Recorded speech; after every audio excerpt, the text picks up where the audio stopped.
Hello and Assalamu alaikum everyone. Welcome to USEFP's short videos part of our free online GRE course. These videos will help you prepare for the GRE, which is essential to graduate level admission in most universities in the United States and for the Fulbright Scholarship Program. I'm Amna Mahmood and I've been affiliated with the USEFP in various capacities since 2017. This session will be for GRE Verbal, and this is video number 2 of 12 in this series. And we will look at different tips and strategies to solve text completion questions. Text completion questions are a question structure type that you will see on the verbal reasoning section. And from the 20 questions in the verbal reasoning section, around 4 to 6 will be text completion.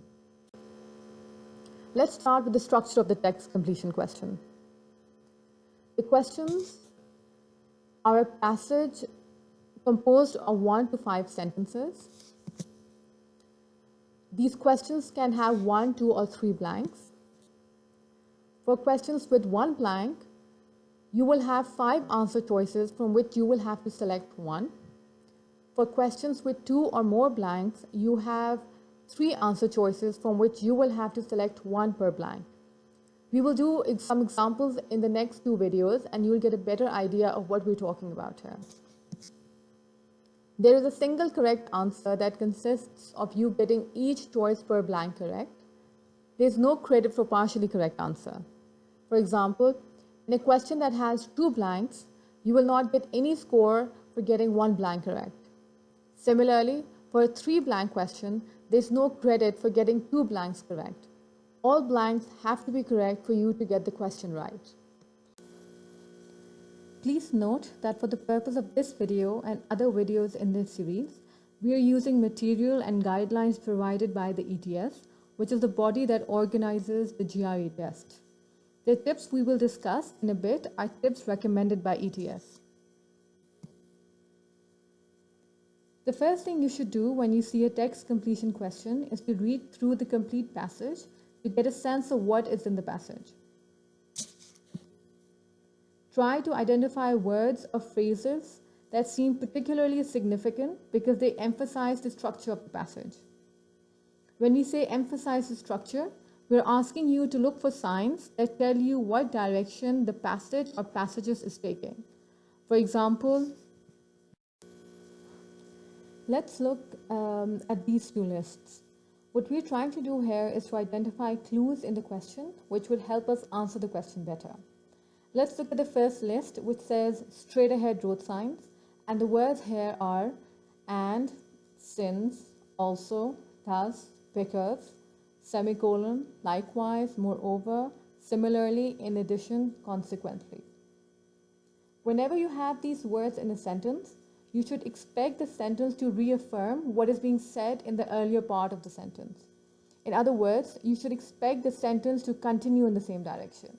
For example, he voted for change and expected his colleagues to do likewise. This means that he expected his colleagues to also vote for change.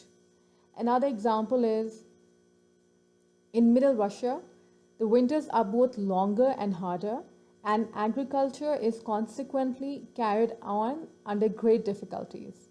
The word consequently tells us that a sentence will continue to substantiate what was earlier mentioned.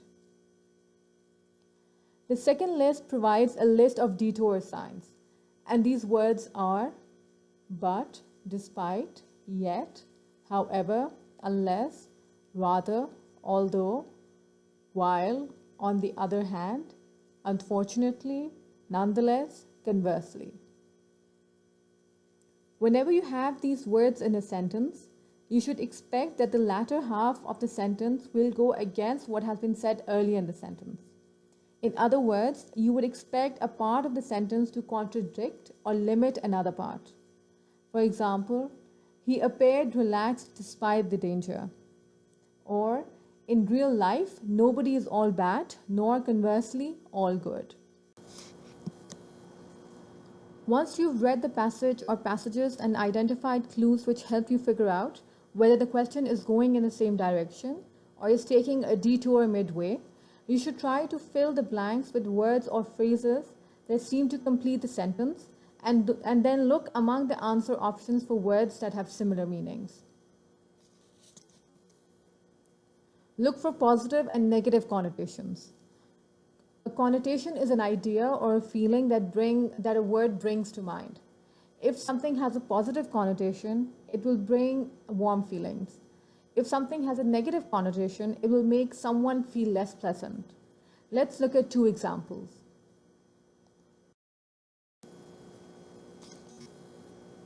Example 1 reads, the patterns of the stock market seem blank to many beginners, but can be decoded with dedication and patience. I'll let you guys take a couple of seconds to think about the question and think about a word that comes to mind if you are given this question on the test.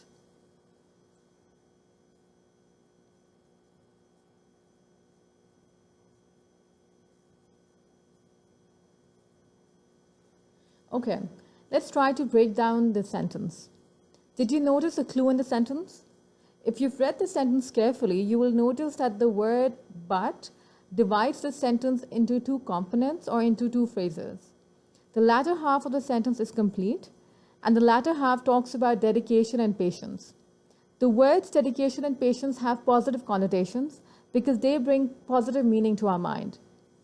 Because we have the word but, we know that the earlier part of the sentence should go against the latter part of the sentence. So if I had to think of a word to fill the blank, the word that comes to mind is, let's say, difficult.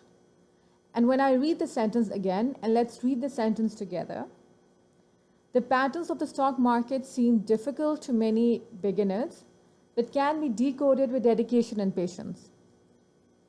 So what we've done here is that we've tried to solve the question without looking at the answer options, and we can be fairly confident that there is some word that will be close to the word that we have thought about in meaning amongst the answer options.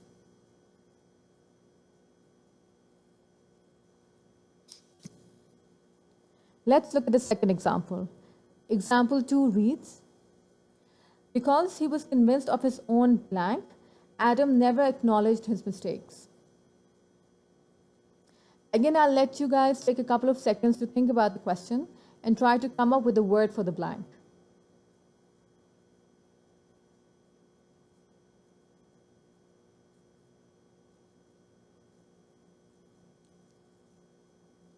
Okay, so is there some clue that you guys noticed in this sentence?